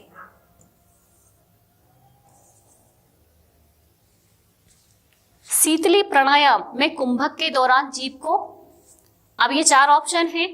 अगला क्वेश्चन जो हमारा है क्या है, शीतली प्राणायाम में कुंभक के द्वारा जीभ को अंदर खींचा जाता है, बाहर निकाला जाता है, अंदर बाहर किया जाता है, इसमें से कोई नहीं। तो 4 ऑप्शन है हमारा। शीतली, ये जो एक प्राणायाम होता है जिसको शीतली प्राणायाम कहते हैं, ये जो प्राणायाम किया जाता है शरीर को शीतल करने के लिए, मतलब जो हमारी जैसे शरीर में गर्मी हो जाती है या गर्मी के कारण कोई रोगग्रस्त व्यक्ति है तो शरीर को शीतल करने के लिए, अंदर की जो सारी चीजें उनको शीतल करने के लिए, आराम देने के लिए ये प्राणायाम किया जाता है। तो शीतली, अब ये अभी आपको प्रैक्टिकल में ही समझ में आएगा कि शीतली प्राणायाम क्या होता है। तो शीतली प्राणायाम को भी बैठकर ही किया जाता है। तो इसमें जो हमारे 4 ऑप्शन है कि अंदर खींचा जाता है, जीभ को अंदर खींचा जाता है, बाहर निकाला जाता है, अंदर बाहर किया जाता है। तो हमारा जो आंसर है वो क्या आएगा, जीभ को बाहर निकाला जाता है। एक जीभ को ऐसे पाइप नुमा करके उसे होठों के बाहर निकाला जाता है और पद्मासन में इसे बैठा जाता है। तो ये शीतली प्राणायाम होता है, शरीर को शीतल करने के लिए किया जाता है। तो क्या आंसर आएगा हमारा कि जीभ को बाहर निकाला जाता है। नेक्स्ट क्वेश्चन है हमारा, निम्न में से कौन सा सर्वांगासन का लाभ है? निम्न में से कौन सा सर्वांगासन का लाभ है?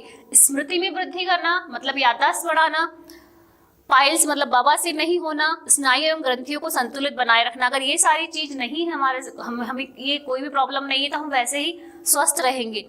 तो इसमें क्या पूछा गया, सर्वांगासन में ये सारे जो रोग है उसके लिए लाभ, सभी के लिए लाभदायक है, इसीलिए हमारा आंसर हो जाएगा उपयुक्त सभी, ऑल ऑफ दीज।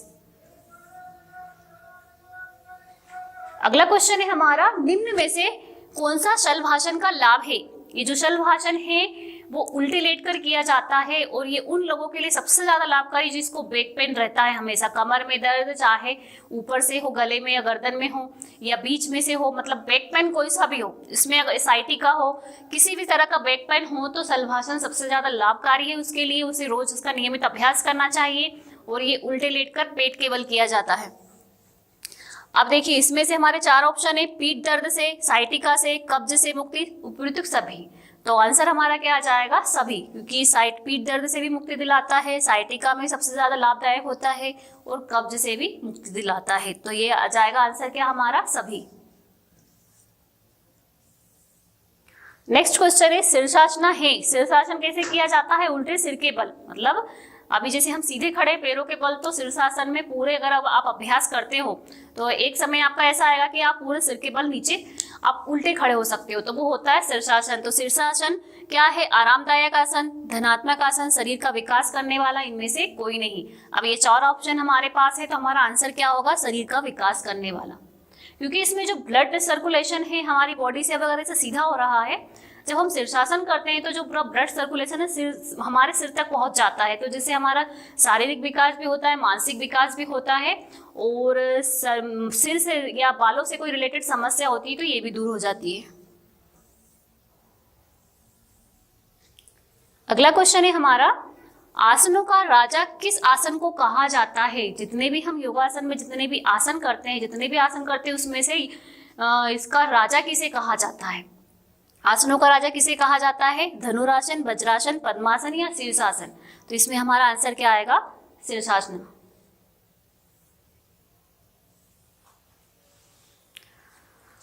अगला क्वेश्चन है हमारा कि सनातन योग की निम्न में से 2 शाखाएं कौन सी है? जो सनातन योग है उसकी शाखाएं कौन सी है?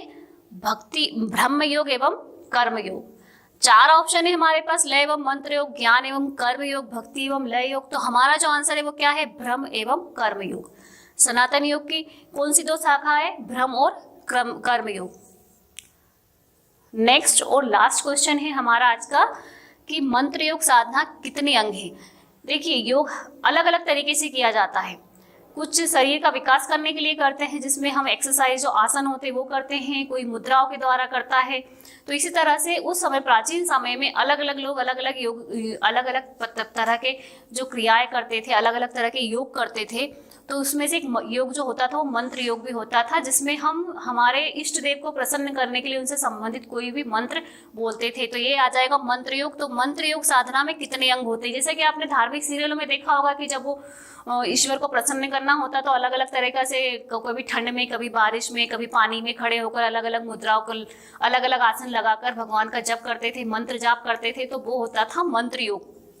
तो मंत्र योग साधना के कितने अंग होते हैं? 14। आंसर क्या आएगा हमारा? 14। तो ये आज के हमारे 25 क्वेश्चन थे।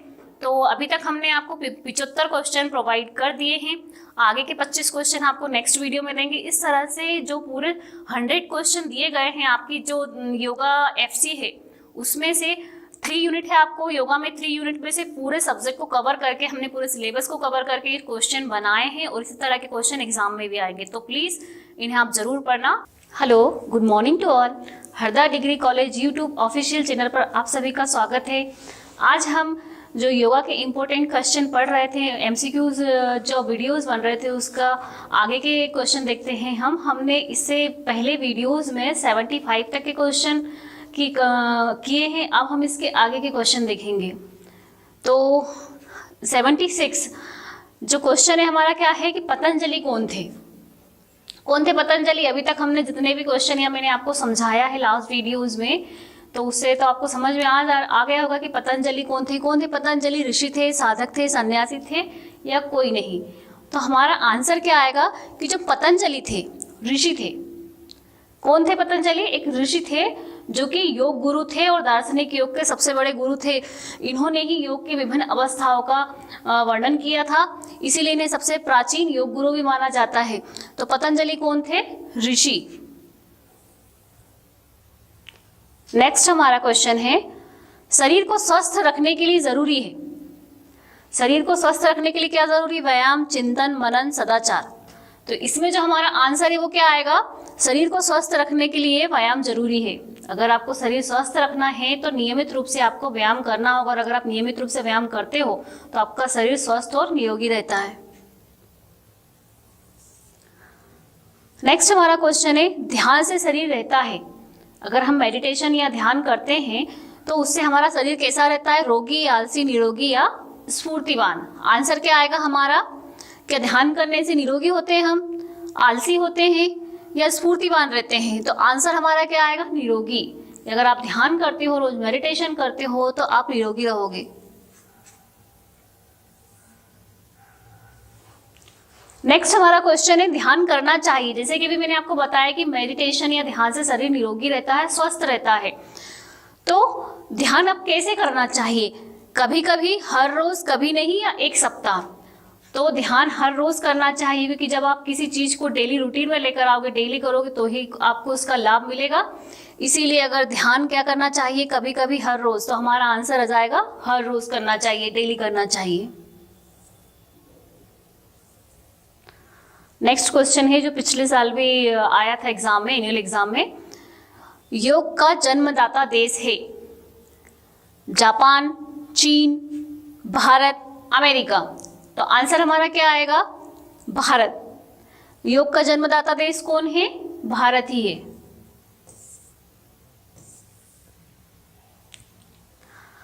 नेक्स्ट क्वेश्चन है, श्वास पर नियंत्रण रखने की प्रक्रिया को क्या कहते हैं?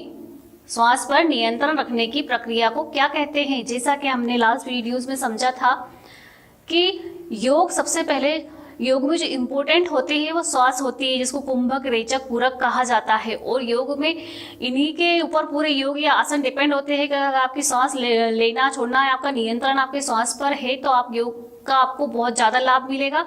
तो एक जो हमारा ये जब श्वास वाले जितने भी बैठकर या वज्रासन में बैठकर, पद्मासन या सिद्धासन में बैठकर हम जब श्वास वाले जितने भी योग करते हैं वो प्राणायाम कहलाते हैं। इसी को श्वास पर नियंत्रण करने वाले योग कहा जाता है। तो ये कौन सा योग है? प्राणायाम।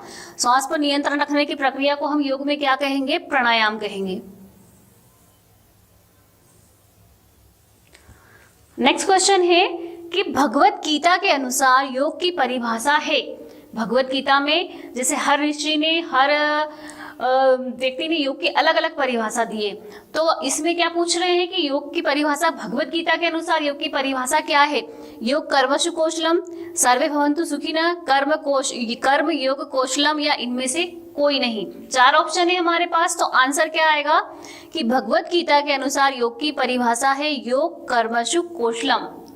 योग है कर्मसु कौशलम, ये उस समय की बात है जब गीता का उपदेश श्री कृष्ण अर्जुन को दे रहे थे, तो उन्होंने कि योग कर्मों में ही कुशलता ही योग है। इसका अर्थ क्या होता है? कर्मों में कुशलता ही योग है। ये किसने कहा था? श्री कृष्ण ने अर्जुन से कहा था। तो भगवत गीता के अनुसार योग की परिभाषा हो गई योग कर्मसु कौशलम।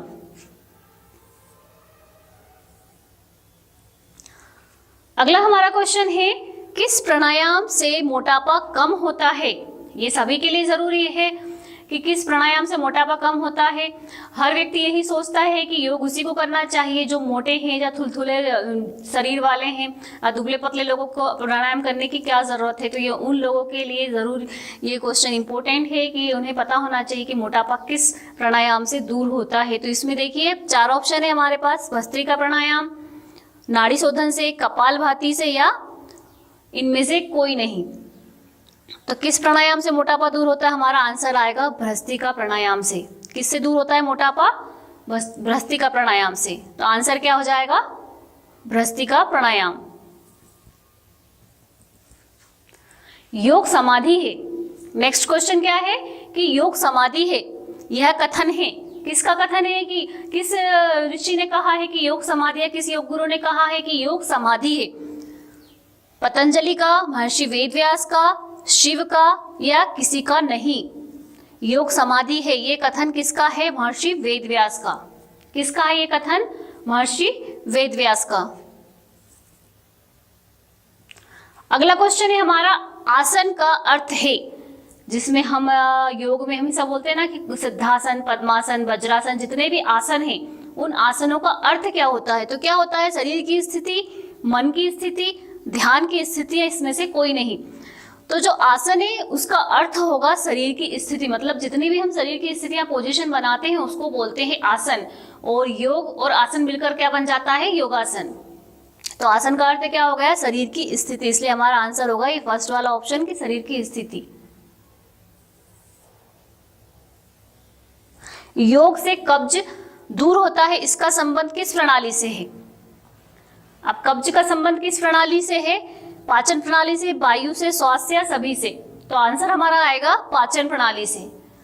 योग से कब्ज दूर होता है, इसका संबंध किस प्रणाली से है? पाचन प्रणाली से। नेक्स्ट क्वेश्चन है हमारा कि किस आसन से बुढ़ापा दूर होता है? जो कि आजकल सभी को चाहिए, सभी चाहते हैं कि हम जितनी भी एज के हों उससे कम 10 साल या 5 साल कम दिखे। तो ये उन लोगों के लिए इम्पोर्टेंट है। अगर आपको भी ऐसा लगता है तो आपको करना चाहिए, आपको योग अपनी लाइफ में अपनाना चाहिए। डेली रूटीन में योग जरूर करिए। तो इसलिए आपके लिए ज़रूरी है कि किस आसन से बुढ़ापा दूर होता है। तो हमारे पास 3 आसनों के नाम है, मयूरासन, चक्रासन, वज्रासन, या सभी से। किससे बुढ़ापा दूर होता है? चक्रासन से। किस आसन को अगर आप रोज करते हो तो आपकी आयु 10 से 5 साल कम दिखेगी, वो है चक्रासन। तो हमारा इस क्वेश्चन का आंसर क्या आ जाएगा? चक्रासन। नेक्स्ट क्वेश्चन है, संयुक्त राष्ट्र संघ महासभा में अंतरराष्ट्रीय योग दिवस अंतरराष्ट्रीय योग दिवस का कितने देशों ने समर्थन किया था? सबसे पहले जब हम जिस इंटरनेशनल योगा डे जो बनाते हैं, योग दिवस बनाते हैं, उससे पहले संयुक्त राष्ट्र महासभा में इसकी जो बैठक हुई थी तो उसके बारे में पूछा गया है कि संयुक्त राष्ट्र महासभा में अंतरराष्ट्रीय योग दिवस का कितने देशों ने समर्थन किया था? कितने देशों ने समर्थन किया था? 175, 175 देशों ने योग दिवस का समर्थन किया था। अगला क्वेश्चन है हमारा, इसी से संबंधित है कि संयुक्त राष्ट्र संघ महासभा ने 21 जून को अंतरराष्ट्रीय योग दिवस मनाने की घोषणा कब की थी? हम जिस इंटरनेशनल योगा डे की बात कर रहे हैं कि संयुक्त राष्ट्र सभा ने ही ये घोषणा की थी, तो कब की थी? 23 दिसंबर 2014, 11 दिसंबर 2014, या 25 दिसंबर 2014, या 21 दिसंबर 2014? तो संयुक्त राष्ट्र महासभा ने 21 जून को अंतरराष्ट्रीय योग दिवस मनाने की घोषणा कब की थी? हमारा आंसर क्या आएगा? 11 दिसंबर 2014।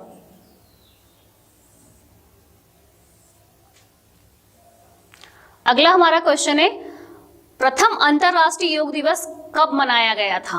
अब जिस योग दिवस की भी हम बात कर रहे थे ना कि संयुक्त राष्ट्र महासभा में कितने देशों ने इसका समर्थन किया था और कितने देश उपस्थित थे? तो कितने देश उपस्थित थे इसमें? 175 देश।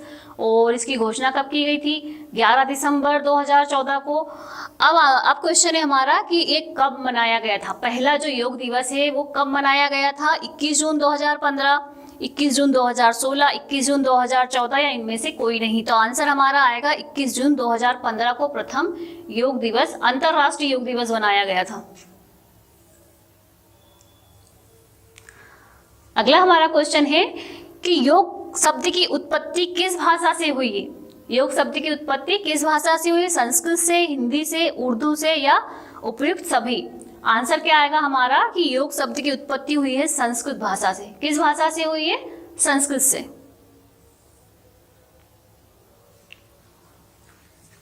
नेक्स्ट क्वेश्चन है हमारा, युद्ध शब्द का अर्थ होता है। ये क्वेश्चन भी आपको लास्ट ईयर एग्जाम में आया था, एनुअल एग्जाम में। तो युद्ध शब्द का अर्थ होता है जुड़ना, मिलाना, एक करना या कोई नहीं। तो युद्ध शब्द का अर्थ है जुड़ना। क्या है युद्ध शब्द का अर्थ? जुड़ना। तो हमारा आंसर आ जाएगा जुड़ना। अगला क्वेश्चन है हमारा कि संयुक्त राष्ट्र महासभा में अंतरराष्ट्रीय योग दिवस का समर्थन करने वाले देशों की संख्या कितनी थी? जैसे अभी हमने पढ़ा था ना कि कितने देश थे और कब मनाने की घोषणा की गई थी, तो इसी से रिलेटेड ये क्वेश्चन है कि संयुक्त राष्ट्र महासभा में अंतरराष्ट्रीय योग दिवस का समर्थन करने वाले देशों की संख्या कितनी थी? अभी इससे पहले जो क्वेश्चन आया था वो ये आया था कि कितने देश उपस्थित थे। तो दोनों सेम है, लेकिन आपको ध्यान देना है कि क्वेश्चन क्या है। एक क्वेश्चन था कि कितने देश उपस्थित थे और ये वाला क्वेश्चन है कि कितने देशों ने समर्थन किया था। तो जो कितने देश उपस्थित थे वो 175 थे, 175 देश उपस्थित थे संयुक्त राष्ट्र महासभा में। और जो समर्थन करने वाले, मतलब अंतरराष्ट्रीय योग दिवस जो इंटरनेशनल योगा डे है उसका समर्थन करने वाले कितने देश थे? 45। कितने देश थे? 45। तो हमारा आंसर आ जाएगा 45। अगला क्वेश्चन है हमारा कि प्रसिद्ध योगी पतंजलि ने योग की कितनी अवस्थाओं का वर्णन किया है? कितनी अवस्थाओं का वर्णन किया है? 6, 7, 3 या 8? जैसा कि लास्ट वीडियोस में मैंने आपको बताया था कि योग के 8 अंग है, 8 अवस्थाएं हैं जिसको अष्टांग योग कहा गया है। तो महर्षि पतंजलि ने कितनी अवस्थाओं का वर्णन किया था? 8 अवस्थाओं का वर्णन किया था। योग की कितनी अवस्थाओं का वर्णन किया था? 8। तो आंसर आ जाएगा हमारा 8। अगला क्वेश्चन है हमारा, योग की आत्मा कहा जाता है? योग की आत्मा किसे कहा जाता है? परमात्मा को, प्राणायाम को, ध्यान को या सभी को? तो आंसर हमारा क्या आएगा? प्राणायाम को। योग की आत्मा किसे कहा जाएगा? प्राणायाम, क्योंकि प्राणायाम के बिना योग अधूरा है। नेक्स्ट क्वेश्चन है हमारा कि ताड़ासन किया जाता है। ताड़ासन कैसे किया जाता है? देखिए, जो योगा है वो योगा के करने की स्थितियां अलग अलग होती। कुछ योग बैठकर किए जाते हैं, कुछ लेटकर, कुछ पेट के बल, कुछ पीठ के बल और कुछ खड़े होकर। तो ये हमारा जो क्वेश्चन है इसी से रिलेटेड है कि जो ताड़ासन है वो किस तरह का आसन है, किस तरह से किया जाता है? खड़े होकर किया जाता है, लेटकर किया जाता है, बैठकर किया जाता है या इनमें से कोई नहीं? तो आंसर हमारा क्या आएगा? जो ताड़ासन होता है वो खड़े होकर किया जाता है। ताड़ासन कैसे किया जाने वाला आसन है? खड़े होकर किया जाने वाला आसन है। अगला क्वेश्चन है हमारा, शरीर की शुद्धि होती है किससे होती है? योग से, प्राणायाम से, मनन से या सभी से? तो शरीर की शुद्धि किससे होती है? सभी से होती है। तो आंसर हमारा क्या हो जाएगा? सभी से। अगला और लास्ट क्वेश्चन है, मणिपुर चक्र स्थित है मस्तिष्क में, हृदय में, नाभि में या पेट में? देखिए, जो हमारे सिर से लेकर नाभि तक होते हैं वो 5 चक्र होते हैं। ऐसा कहा गया है, हमारे धार्मिक ग्रंथों के अनुसार ये कहा गया है कि जो शरीर में 5 चक्र होते हैं उन्हें जागृत कर लेते हैं तो हमारे अंदर हर वो शक्ति आती है जो बड़े बड़े विद्वान या जो ईश्वर के पास होती है। इसी तरह से जो जैन धर्म था उसमें जो महावीर थे उन्होंने भी यही कहा था कि अगर मनुष्य अपनी आत्मा की शक्ति को पहचान ले, अपने सारे चक्रों को जागृत कर ले तो परमात्मा वो खुद बन सकता है। मतलब मनुष्य ही परमात्मा है, ऐसा महावीर जैन का कहना था कि परमात्मा कुछ भी नहीं है, जो मनुष्य उसके अंदर जो आत्मा है वही परमात्मा है। केवल जानना यह है कि उसकी शक्ति को जागृत करना और उसकी शक्ति को जानना, अगर वो जान लेता है तो वो खुद परमात्मा बन सकता है। तो ये महावीर जैन का कहना था।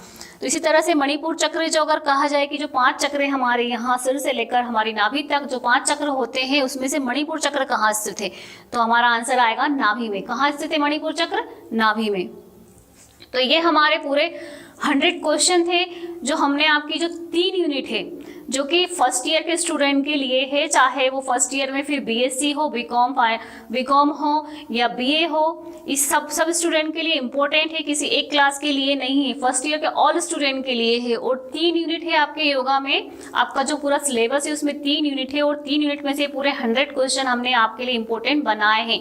ये केवल एक मॉडल पेपर है, हमने ये नहीं कहा है कि सिर्फ ये पूरे IMP और आपको यही पढ़ना है, ये आपको बहुत ध्यान से पढ़ना है और वीडियो को बार बार देखना है, क्योंकि ऐसे ही MCQs आपको एग्जाम में पूछे जाएंगे, 50 क्वेश्चन पूछे जाएंगे, इसलिए हमने आपको 100 क्वेश्चन के पूरे वीडियोस आपके लिए बनाए हैं। सो प्लीज़ आप इसको ध्यान से देखें और पढ़ें। Thanks for watching.